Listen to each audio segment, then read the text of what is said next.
Raids that included more than 1,000 bombers would have been amongst the largest of the Second World War, and you might have thought that that was the last war to have bombing raids that large, except that 51 years ago today, on March 7th, 1971, more than 1,000 U.S. planes conducted bombing missions, as well as combat missions for hundreds of U.S. helicopters, in a war that was supposed to be nearly over, in a battle that was supposed to demonstrate that the U.S. was no longer needed in that war.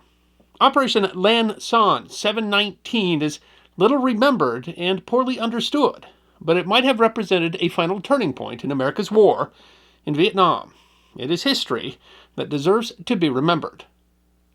Domestic opinion of the war in Vietnam shifted dramatically in 1967 and 1968. Opposition to the war had compelled President Johnson to drop out of the 1968 presidential race, and anti-war protests at the 1968 Democratic National Convention in Chicago had provoked a violent official response and captivated the nation. The war and opposition at home represented a challenge to the incoming administration. A spring 2021 edition of Army History explains. When Richard Nixon defeated Vice President Hubert Humphrey by a slim margin in the 1968 presidential election, he inherited an intractable dilemma.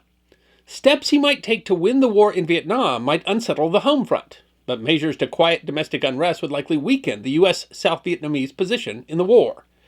The website San Diego City News and True History Stories describes the imperative for the incoming administration. Nixon did not have a specific strategy for ending the war in Vietnam. He only knew that he was willing to do almost anything to avoid being the first American president to lose a war. The conundrum was somewhat ironic, in that evidence has arisen that shows that the Nixon campaign had worked to undermine negotiations to end the war in 1968, as a peace agreement would have benefited Humphrey, although it is unclear what effect, if any, these actions had on the actual talks. The strategy the administration settled on was one they hoped would quiet domestic opposition while offering a realistic opportunity to win the war. The plan, website Digital History writes, entailed reducing American casualties by having South Vietnamese soldiers bear more of the ground fighting, a process he called Vietnamization, and diffusing anti-war protests by ending the military draft. The process involved both better equipping and training the armies of the Republic of Vietnam so as to be able to phase out the American ground role, and to increase efforts in a pacification program to provide humanitarian support to the people of South Vietnam in order to win over their hearts and minds.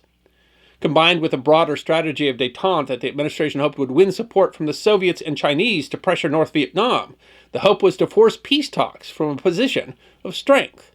The plan for Operation Lam Son 719 was a test of this strategy, intended to both demonstrate that the Army of the Republic of Vietnam was capable of defending South Vietnam on its own, and to damage North Vietnamese operations, to give the strategy of Vietnamization more time to take hold. The goal of the operation was to sever the vital supply line used by the North Vietnamese to sustain their operations in the south, the so-called Ho Chi Minh Trail, as it passed through a narrow section of the Kingdom of Laos.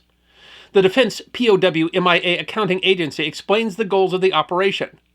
The operation would be a definitive attempt to close the trail, would stymie any People's Army of Vietnam planning for a 1971 dry season offensive through psychological shock and material destruction, would demonstrate the success of current U.S. policy on forced drawdown and Republic of Vietnam Armed Forces independent operations, and would amplify U.S. and Republic of Vietnam morale after the successes of 1970. Army history notes that from the start to the finish of their conflict, North Vietnam and the United States treated Laos as a pawn in a high-stakes game. Described as landlocked, sparsely populated, impoverished, and important mainly for its location, Laos was in the midst of its own civil war between communists and the Royal Lao government. Because the kingdom was technically neutral and foreign military intervention was banned in a 1962 treaty, the U.S. had engaged in a covert war via the CIA, as well as an air campaign conducted under the name Operation Barrel Roll since 1965. The existence of the operation, while largely an open secret, had only been publicly acknowledged by Nixon in March of 1970, an admission that came only after, Army history notes, Laos had been bombed with more explosives per mile than any other country in the history of warfare. Air Force magazine explains that eventually the secrecy became preposterous. From 1968 to 1970, half of U.S. attack sorties flew in all of Southeast Asia were flown in Laos. Even though reports of the war popped up periodically in major newspapers, the government continued to deny it.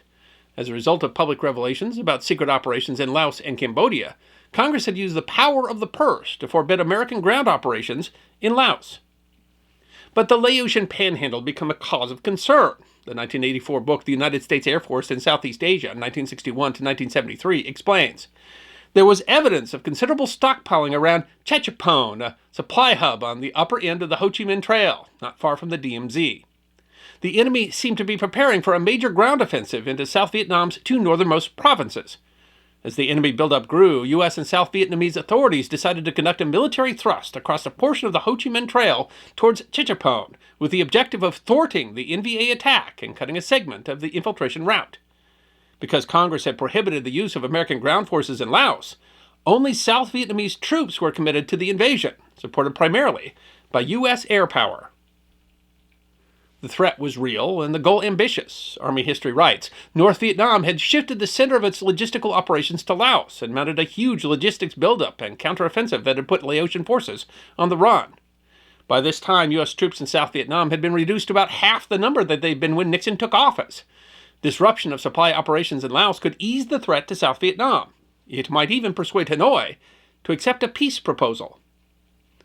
While the plan included operations in both Cambodia and North Vietnam, what Army history calls the centerpiece was a massive assault by some 20,000 Army of Republic Vietnam forces with massive U.S. air and artillery support in the Laotian Panhandle near Chechapone, intended to disrupt logistics and destroy supply caches that would reduce the PAVN threat to South Vietnam.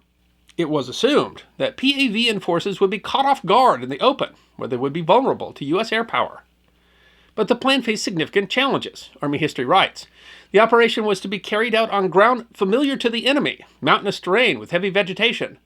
The likelihood of bad weather might severely limit helicopter operations. The ARVAN commander, Lieutenant General Hoang Duong Lam, was a political general with no command experience. The South Vietnamese units, accustomed to fighting much smaller operations in support of pacification, would be going into battle without U.S. advisors for the first time.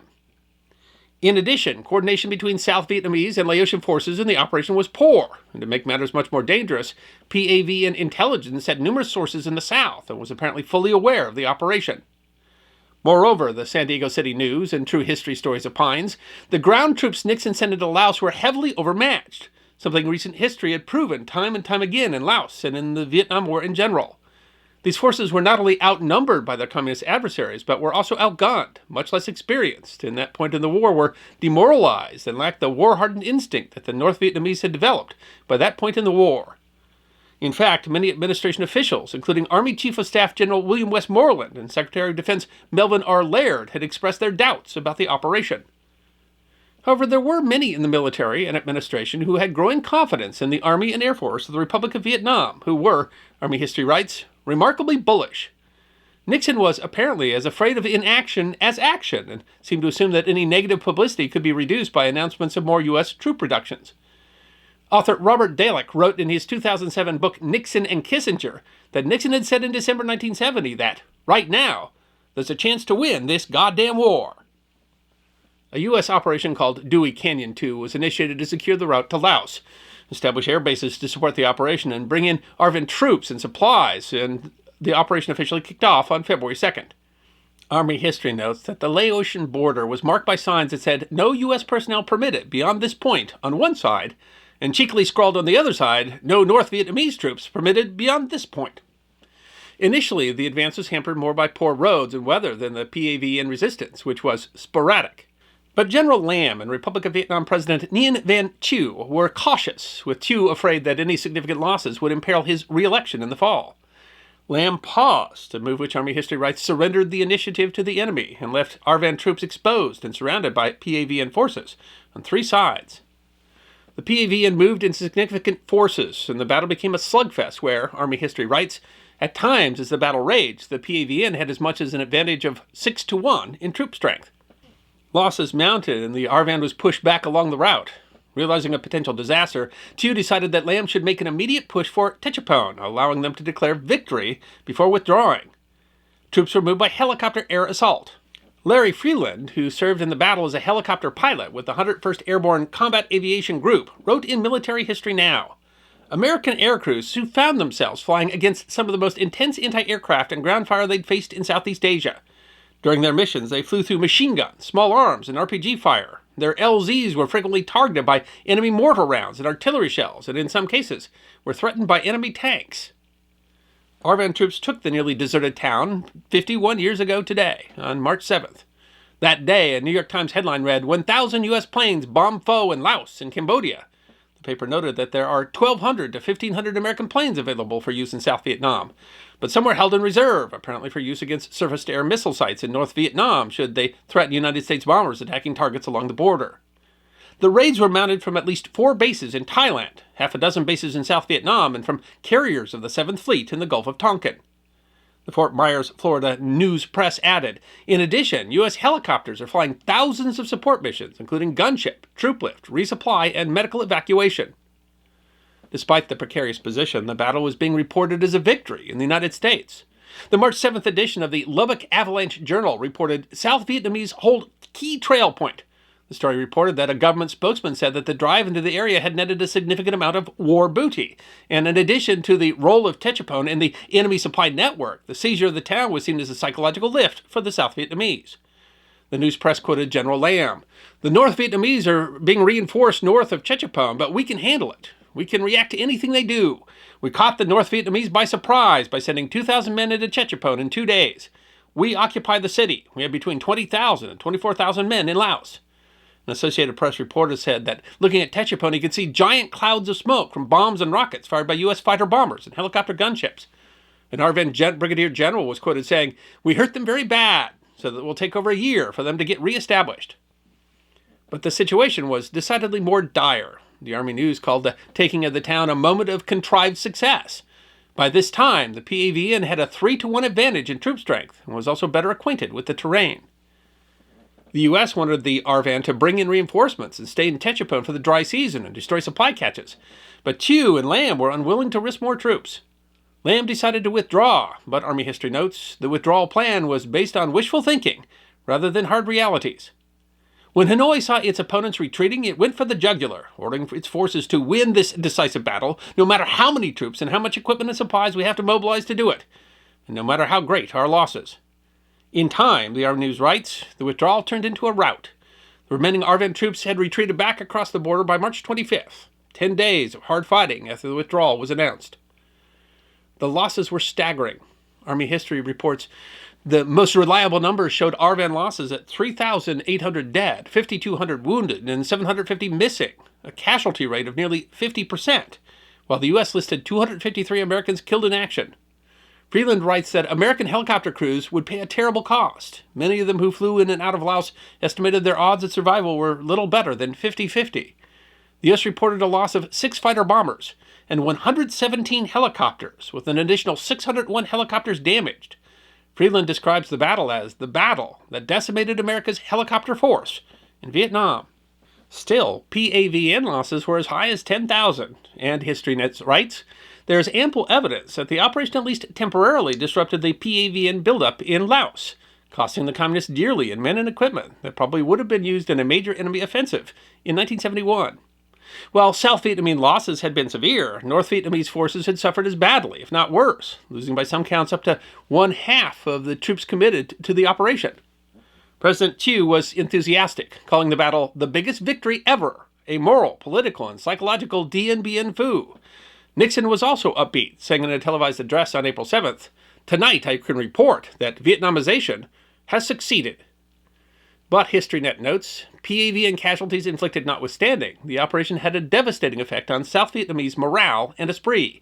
Despite President Thieu's bombastic statements about the operation's success, the ARVAN forces that retreated from Laos believed that they had been defeated. Meanwhile, Army history writes, by inflicting large-scale annihilation on some of ARVAN's best units, PAVN exposed the deficiency of Vietnamization, provided a concrete demonstration that they could defeat Nixon's strategy, and after 3 years of frustration and military failure, gained a much-needed morale boost. While acknowledging that U.S. air support had prevented the South Vietnamese defeat from becoming a complete disaster, Freeland notes that, although the campaign did set North Vietnamese supply operations in southeastern Laos back for a time, truck traffic on the trail system increased almost immediately. He concludes, Lam Son 719 was supposed to last 90 to 120 days. It was to be the first real test of Vietnamization. The Nixon administration planned to turn the war over to South Vietnam. The campaign ended in failure after only 60 days. To be fair, while some Arvan units performed poorly, others performed brilliantly, often in the face of overwhelming odds, a fact that was sometimes missed by press reports that showed pictures of Arvan soldiers hanging on the skids of helicopters, desperately trying to escape. And the offensive did inflict significant losses on the PAVN. But, Army history writes, a humiliating and costly retreat from Laos made clear the continued vulnerability of South Vietnam's Army of the Republic of Vietnam and the limits of Vietnamization. It also deepened anti-war sentiment at home, forcing the United States into a more conciliatory negotiating position. They conclude, often minimized or even forgotten, the failed incursion into Laos decisively influenced the outcome of the war. The San Diego City News and True History Stories summed up the operation. If successful, it certainly would have advanced the goals of the United States and its allies with regards to the Vietnam War. But unfortunately, the strategy that Nixon had formulated was doomed to fail from the start. I hope you enjoyed this episode of The History Guy. Check out our community on thehistoryguideguild.locals.com, our webpage at thehistoryguy.com, and our merchandise at teespring.com, or book a special message from The History Guy on Cameo. And if you'd like more episodes on forgotten history, all you have to do is subscribe.